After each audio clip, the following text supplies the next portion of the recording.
Welcome. Today I'll show you how you can uninstall applications on your Quest 3.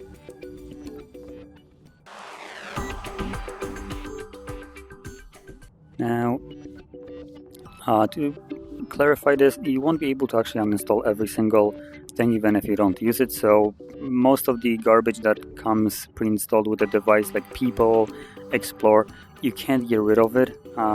As you can see, it doesn't even give you the three-dot option. But for applications that you have downloaded yourself, you can see there is a three-dot option on each one of them, even on the files for some reason. But I'm pretty sure you can't actually get rid of it.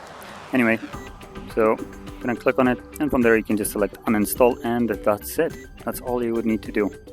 Now here we have also an option to pin to universal menu right over here where you have 4 apps. But let me be clear. Never mind, it actually added. So that's weird.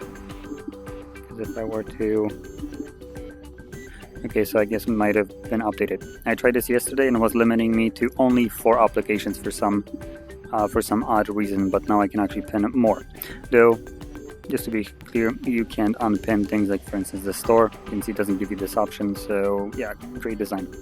Anyway, so if you found this video helpful, don't forget to hit like, subscribe, and thanks for watching.